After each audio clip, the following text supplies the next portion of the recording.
오늘 함께 받을 말씀은 로마서 9장입니다. 로마서 9장 14절에서 18절 말씀입니다. 로마서 9장 14절에서 18절 말씀입니다.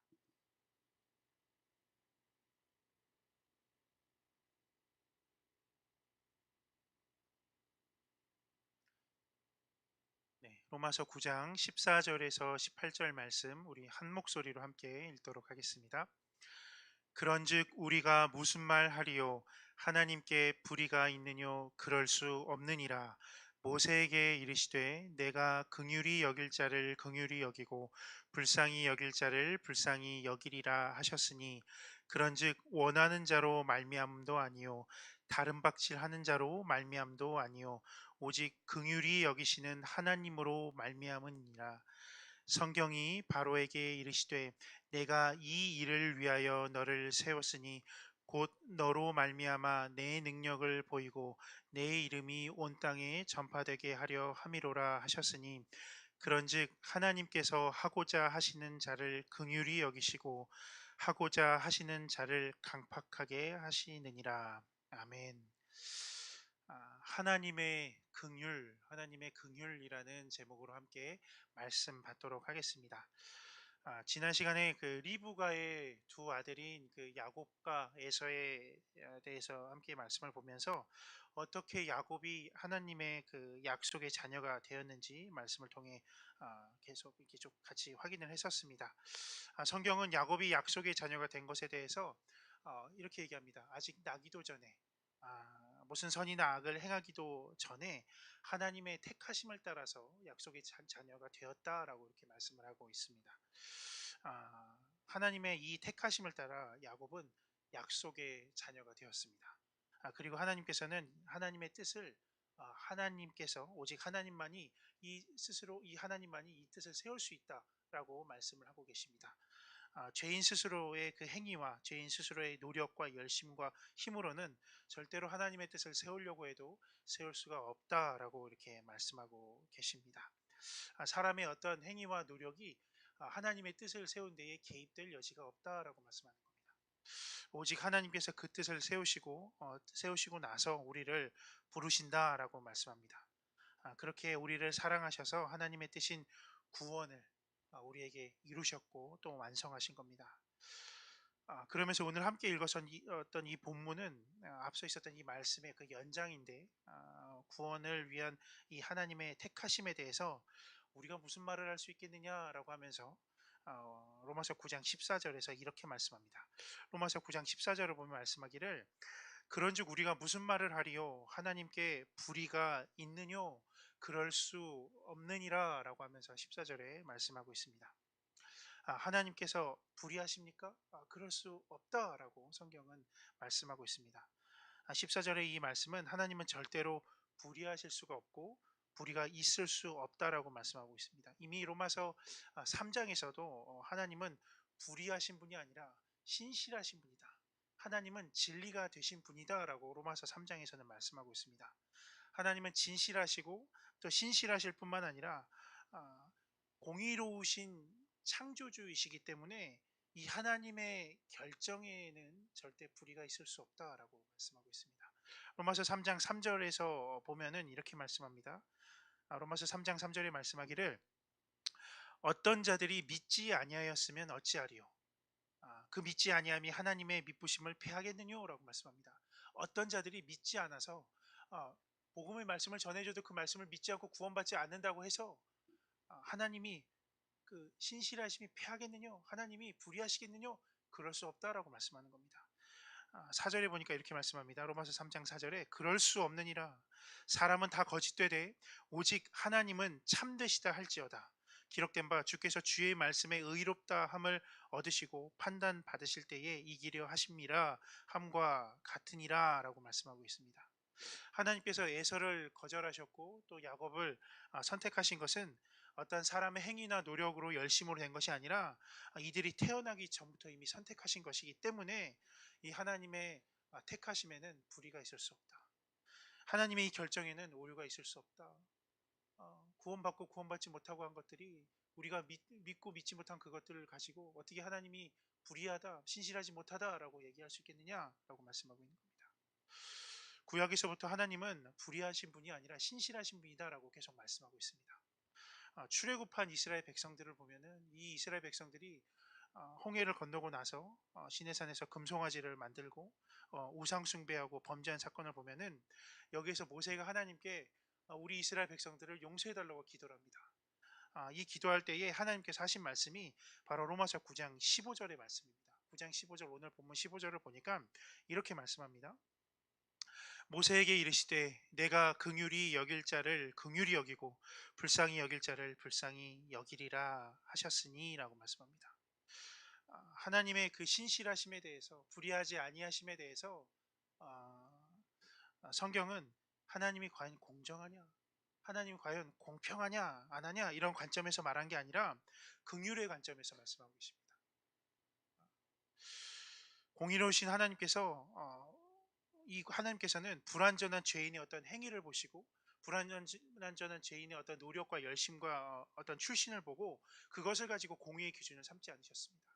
하나님의 공의의 기준은 하나님의 이 선택에 있어서 하나님의 그 긍휼과 하나님 안에 있는 그 자비를 가지고, 그 기준을 가지고 긍휼히 여길 자를 긍휼히 여기셨고 불쌍히 여길 자를 불쌍히 여기셨다라고 말씀하고 있습니다. 이를 따라서 하나님께서는 택하셨고 그 뜻을 이루셨다라고 말씀합니다. 그래서 오늘 본문 16절에 보니까 이렇게 말씀합니다. 16절에 보니까 로마서 9장 16절에 그런즉 원하는 자로 말미암음도 아니요 다른 박질하는 자로 말미암도 아니요 오직 긍휼히 여기시는 하나님으로 말미암음이니라라고 말씀하고 계십니다. 그런즉 원하는 자, 이 원하는 자는 아무리 내가 소원하고 아무리 내가 간청해도 이것을 이유로, 이것을 근거로 해서 하나님의 선택과 하나님의 구원과 하나님의 용서를 이끌어낼 수는 없다라고 하는 겁니다. 그 다음에 보니까 다른 박질하는 자로 말미암도 아니요 이렇게 말씀합니다. 이 다른 박질하는 자라 하는 것은, 다른 박질은 운동선수가 어떤 결승점을 향해서 달려나가는 것을 말하고 있습니다. 인간의 능력과 노력과 행위와 열심, 그걸 말하는 게 바로 이 다른 박질입니다. 근데 이것도 하나님의 그 택하시는 근거가 될 수는 없다라고 말씀하고 있는 겁니다. 그러면서 오직 긍휼히 여기시는 이 하나님으로라고 말씀합니다. 이 긍휼 때문에 하나님께서 택하셨다라고 말씀합니다. 이 긍휼이 뭡니까?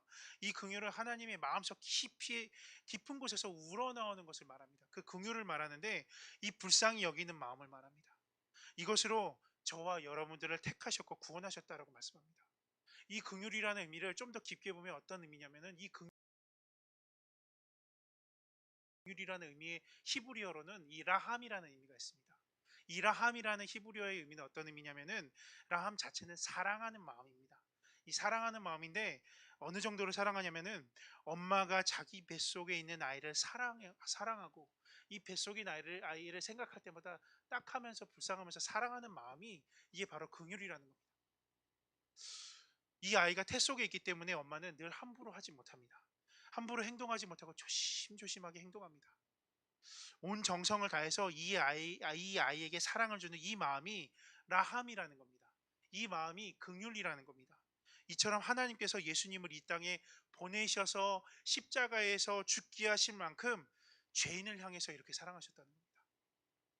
이 죄인을 향해서 사랑하는 마음, 이 죄인이 이 복음의 말씀을 듣고 구원받기까지, 마치 어머니가 뱃속에 이 아이를 두고 전전긍긍하면서 조심히 하는 것처럼 하나님께서 우리를 향해서 이러한 사랑의 마음, 긍휼의 마음을 갖고 계시다라는 겁니다. 나기도 전부터 사랑했다라고 말씀하시는 겁니다. 그래서 로마서 5장 8절에서는 이렇게 말씀합니다. 우리가 아직 죄인 되었을 때에, 우리가 죄를 짓고 있을 그때에, 혹은 우리가 죄를 져도 죄를 진 줄 모르는 그때에, 또는 우리가 죄를 짓기도 전에, 우리가 태어나기도 전에 이미 과거에 그리스도께서 우리를 위하여 죽으심으로 하나님께서 우리에게 대한 자기 사랑을 확증하셨다라고 말씀합니다. 사람의 어떠한 간절함이나 어떠한 소원함이나 간청함 중요하죠. 그렇지만 이걸로, 또 사람의 어떠한 다른 박질이나 어떤 노력과 열심으로는 절대로 하나님의 이러한 택하심을 이끌어낼 수 없다라는 겁니다. 하나님의 택하심은 오직 하나님의 긍휼을 여기시는 이 마음, 하나님의 사랑하는 이 마음으로만, 오직 이 마음으로만 우리를 택하셨다라고 말씀합니다.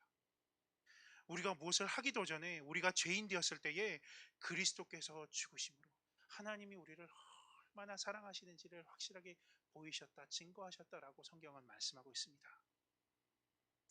그런데 계속 오늘 본문을 보니까는 로마서 9장 17절 18절에 보니까 불택자에 대해서도 말씀하는데, 이 불택자에 대해서도 하나님께서는 그 구원의 뜻을 이루기 위해서 이 불택자도 쓰임 받았다라고 말씀합니다. 17절에 보니까 이렇게 말씀합니다. 17절에 보니까 성경이 바로에게 이르시되 내가 이 일을 위하여 너를 세웠으니 곧 너로 말미암아 내 능력을 보이고 내 이름이 온 땅에 전파되게 하려 함이로라 하셨으니라고 말씀합니다. 이스라엘 백성들이 출애굽할 때에 바로의 마음은 반드시 강팍해져야만 했습니다. 이게 하나님의 뜻이었습니다. 하나님은 10가지 재앙을 통해서 바로를 강팍하게 하셨고 결국 이스라엘을 출애굽시키셨습니다. 그렇게 하나님께서는 그 당시 가장 강대했었던 이 애굽을 풍비박산냄으로써 하나님의 이름이 온 세상에 알려지게 하셨습니다. 바로는 이렇게 하나님의 목적을 위해서 쓰임 받았습니다. 하나님은 창조주이시기 때문에 사람을 가난하게도 하시고 부하게도 하시고 하나님께서는 사람을 낮추기도 하시고 또한 높이기도 하십니다. 바로가 이렇게 악역으로 택함을 받고 쓰임 받은 겁니다. 이와 반대로 이 바로와는 반대로 바사왕 페르시아 왕 고레스는 이스라엘 백성을 고국으로 귀환하는 데 쓰임 받은 아주 귀한 사람으로 또 세움 받았었습니다. 이처럼 하나님께서는 세상을 주관하시고 하나님의 뜻을 이루기 위해서 사람을 세우시고 또 낮추시기도 하신다는 겁니다. 이 하나님께서 그래서 18절에 보니까 또 이렇게 말씀합니다. 18절에 말씀하기를 그런즉 하나님께서 하고자 하시는 자를 긍휼히 여기시고 하고자 하시는 자를 강팍해 하시느니라 라고 말씀합니다. 이 하나님께서는 원하시는 자를 긍휼히 여기신다라고 말씀합니다. 그러면서 원하시는 자를 또한 강팍해 하신다라고 말씀합니다. 하나님은 이 대적자 원수의 마음까지 강팍하게 하시는데, 이것을 통해서 이스라엘을 애굽에서 구원하신 것처럼 이것을 통해서 그 구원의 계획을 성취하셨다라고 말씀하고 있는 겁니다. 바로는 마음이 완강해졌고 하나님의 뜻을 전하는 모세의 말을 거부했습니다. 그리고 하나님을 대적했습니다. 분명히 하나님 앞에서 이 바로왕은 죄를 졌습니다. 악행을 저질렀습니다. 그렇지만 하나님께서는 이 바로의 범죄와 악행을 개의치 아니하시고 이러한 바로까지도 이용하셔서 하나님의 목적인 권능을 드러내셨고 자신의 이름을 세상에 알리셨고, 이 권능 아래서 하나님의 그 능력 아래서 하나님은 이 원수의 악행조차도 사용하셔서 이스라엘을 향한 놀라운 구속을 이루셨습니다. 나아가서 우리를 향한 놀라운 구속을 완성시켜 주셨습니다. 그러므로 우리가 질문할 것은 무엇이냐면, 우리가 스스로 자문할 것은 무엇이냐면, 하나님 저 사람은 왜 택함받지 못했습니까? 이게 아닙니다. 하나님 저 사람은 구원받은 게 맞습니까? 이런 게 아닙니다. 왜 구원을 못 받았습니까? 이런 게 아니라 나에 대해서 하나님 이러한 죄인이었던 나를 왜 구원해 주셨습니까? 내가 어디를 봐서 좋아서 나를 이렇게 구원해 주셨습니까? 이렇게 물어볼 때에 이 질문 앞에서 하나님께서는 한결같이 답해 주시기를 내가 너를 긍휼히 여겼다라고 말씀하시는 겁니다. 엄마가 아기를 낳기도 전부터 태에 있을 때부터 사랑했던 것처럼 너가 나기 전부터 사랑했다, 이렇게 말씀하시는 겁니다. 사랑해서 그랬다. 왜 사랑하셨습니까? 왜 사랑하셨습니까? 너와 영원히 함께 있고 싶어서 사랑했다. 이러한 내가 뭐가 좋아서 사랑했습니까? 너가 자녀이기 때문에 사랑했다라고 말씀하시는 겁니다. 이방인이었었던 우리가 무슨 자격으로 하나님께 은혜를 구하겠습니까? 이방인이었었던 우리가 무슨 긍휼함을 받을 수 있고 무슨 자격이 있겠습니까? 그러나 우리가 다만 우리에게 자격이 있다면 그 자격이 어떤 자격이냐면 하나님이 우리를 택하셨다는 겁니다. 그리고 하나님이 우리를 긍휼히 여기셨다는 겁니다. 하나님이 우리를 사랑하셨다는 게 우리에게 있어서 유일한 자격이 좀 있습니다. 그러므로 나를 택하시고 그리스도 예수 안에서 있게 하신 이 하나님의 사랑에 대해서 우리 깊이 묵상하면서 그 사랑과 약속과 주신 증거를 다시 말씀으로 새기면서 오늘 하루도 이 주님의 사랑 안에서 승리하며 살아가는 성산의 모든 성도님들 되시기를 주님의 이름으로 축복합니다. 아멘. 우리 기도하시겠습니다. 하나님 아버지, 우리를 긍휼히 여겨주심으로 복음을 듣고 믿어 거듭나 하나님의 자녀가 되게 하여 주심에 감사드립니다. 모든 주권이 하나님께 있음을 믿음으로 고백하며, 다만 우리를 향하여서 긍휼을 베풀어 주셔서 사랑했다 말씀하시며 우리를 그리스도 예수 안에 있게 하시니, 하나님의 뜻이 우리에게 성취되고 나아가 우리를 통하여 긍휼히 여김을 받을 자에게 복음이 흘러가도록 우리를, 그리고 우리 교회를 써 주시옵소서. 복음이 희소한 이 시대에 하나님의 긍휼한 마음을 더 가까이 알아 참된 복음을 전하여 많은 영혼들이 돌아오는 데에 우리가 쓰임 받게 하여 주시옵소서. 감사드리며 주 예수 그리스도의 이름으로 기도드립니다. 아멘. 우리께서 기도하시기는 교회와 담임 목사님을 위해서 기도하여 주시고, 교회 안에 있는 환우들과 어려움에 처한 성도들을 위해, 그리고 각자의 기도 제목을 위해 기도하고 돌아가도록 하겠습니다.